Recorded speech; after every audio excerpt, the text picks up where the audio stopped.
Hello, everyone. Welcome back to another episode of Hallowed Be Thy Game. Ren here. And if you're a fan of RPGs and just general discussions about the games we all know and love, then you've definitely found a friend in this channel. I post at least one video a week on topics ranging from pickup videos, new releases, to just all those retro RPGs that have reached hallowed status in my heart. So thank you so much for watching today's video. We're going to be talking about my history in gaming. Stick around.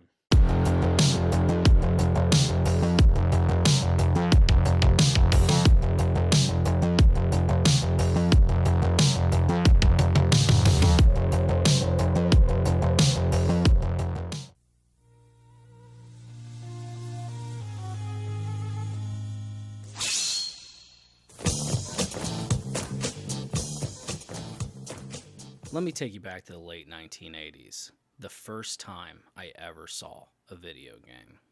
I was about 5 years old, and I had gone over to my cousin's house, and I asked him what kind of show he was watching, and he said, "It's not a show, it's a video game, The Legend of Zelda." And I discovered in those first few hours of watching him play that this was something unlike I'd ever seen before.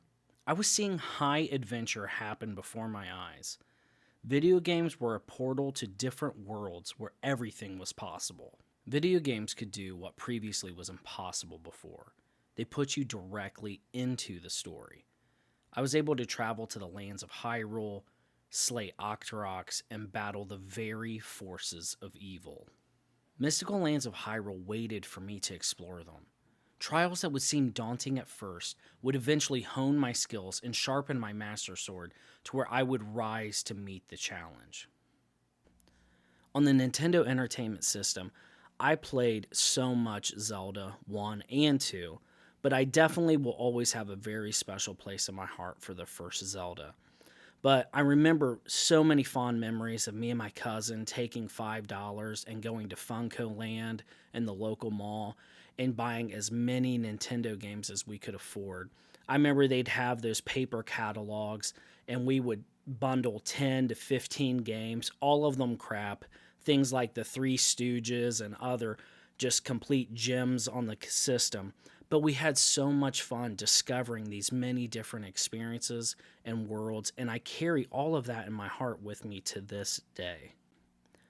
You know, I didn't come from an extremely wealthy family, but I remember a couple years after we had gotten a Nintendo, the Super Nintendo had been out for a while.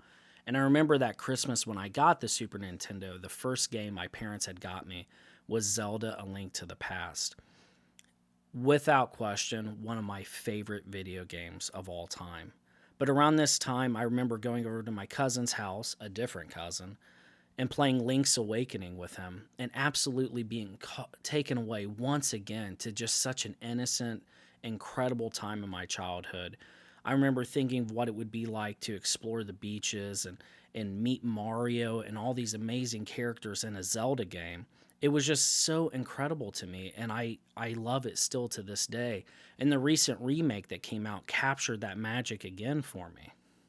After playing Zelda and discovering how much I absolutely loved A Link to the Past and Link's Awakening, I discovered Final Fantasy VI and Final Fantasy IV. Obviously, they were 2 and 3 in America at the time, but those and Chrono Trigger once again just introduced me to this incredible form of gaming in turn-based RPGs.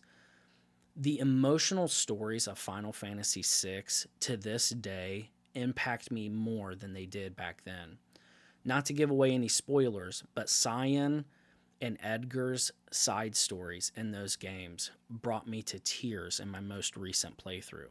Extremely emotional, gripping stories that haunt you after you play it.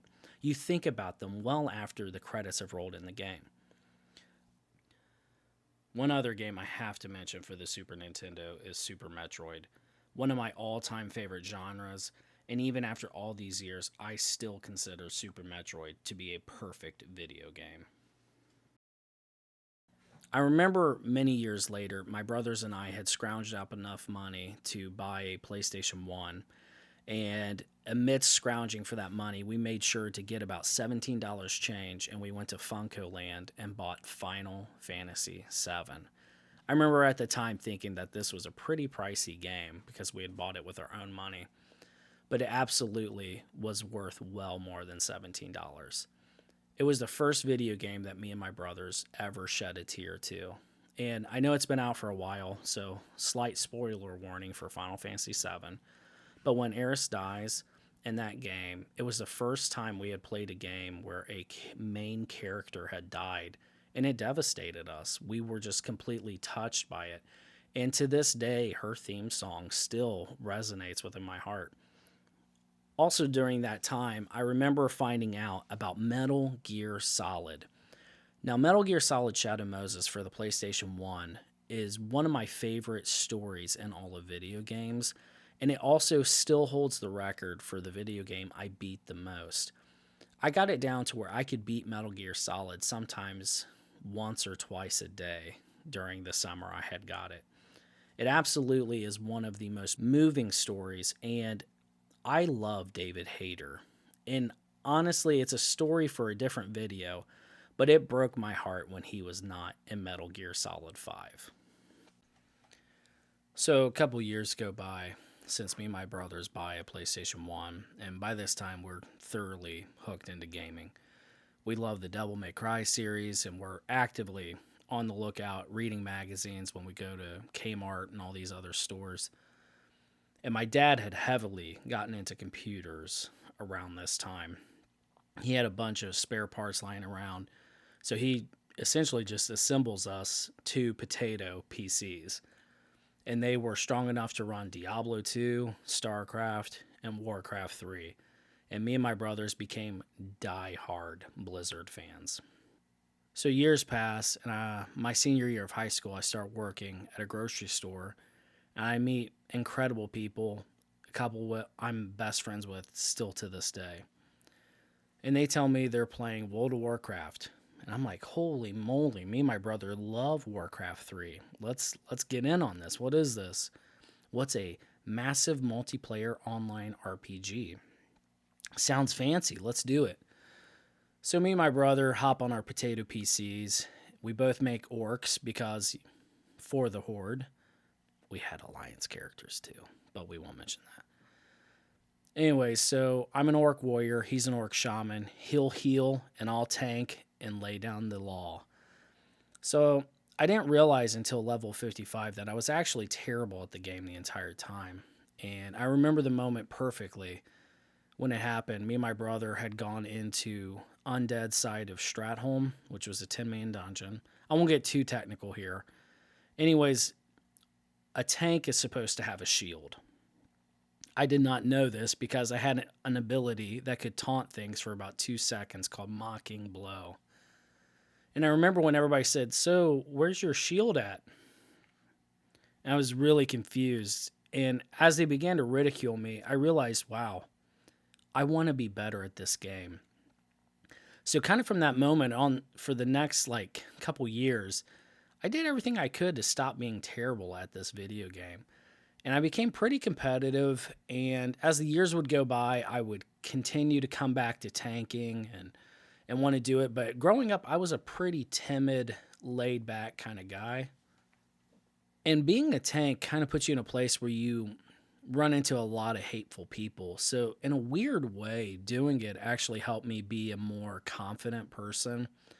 Eventually, you get tired of people just giving you crap all the time, so you just stand up for yourself. So years would go by, and, World of Warcraft slowly became more and more of a time sink. Times change. Than it ever was before. And the mechanics of the game just kind of demanded more and more of your time if you wanted to keep doing cutting edge stuff, quote unquote, in the game. But I remember my favorite expansion, and even though I really love Wrath of the Lich King, it's the best story, Legion had two of my favorite additions in the game. And the one thing that was added was the Mage Tower, which was kind of a solo hard mode challenge for your role in the game. And I love doing that on all the tanks. But they took the Mythic Dungeon system and added Mythic Plus, which kind of changed the format and kind of made doing 5-man dungeons, competitive content. And I just absolutely loved it. But as I kept doing it more and more of my time, I really started to realize that I never really started looking forward to playing the game as Battle for Azeroth hit. And the time requirement was just shocking. And at this point, I'm married and I have a son. And it was just time for me to back away from the game. So I did. And about that time, Diablo Immortal happened, that announcement at BlizzCon. Do you guys not have phones? Yeah, you guys all have phones, right? And really, even though it really made me mad at the time, looking back, I'm pretty thankful that Blizzard was pretty blunt, that they were gearing away from PC gaming and wanting to go to a more revenue generating game model. And I'm really happy they were pretty open about it because I wanted nothing to do with that. The fall of Blizzard is still, to this day, one of the saddest things to happen in the gaming world for me personally. So in my process from detoxing from MMORPGs and walking away from World of Warcraft, I had switched over to Final Fantasy XIV, which can essentially play like a single-player Final Fantasy game, yet it is an MMO. It's a better MMO than what World of Warcraft became.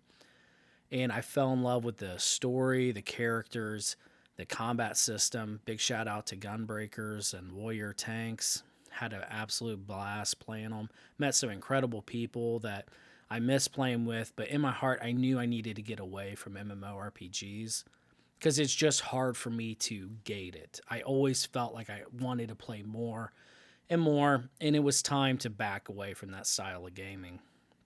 And you change as a gamer as you get older.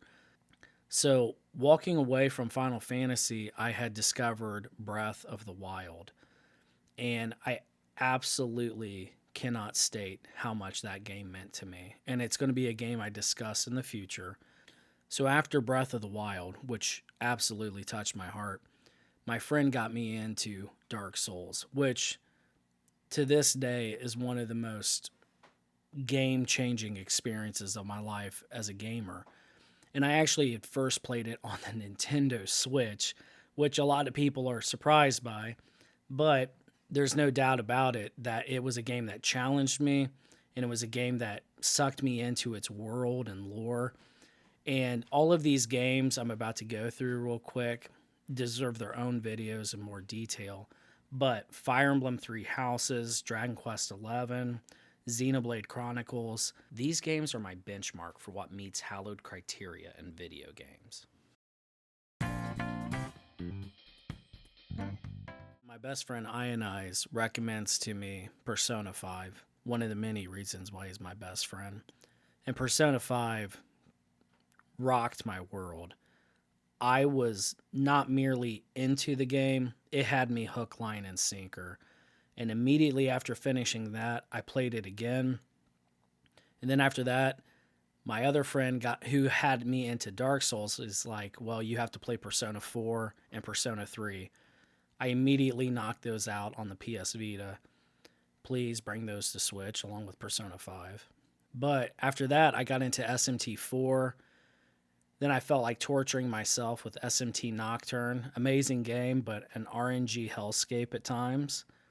And then I played Shin Megami Tensei Strange Journey, which brings me kind of full circle in that since I left World of Warcraft, I have discovered I have missed so much in the past 15 years. It's been an incredible ride, but my God, are there some incredible games out there. Thank you guys so much for watching today's video on my abridged gaming history. If you could, let me know down in the comments what game got you into gaming. And if you like this video, like it. And I can't wait to hang out with you guys next time.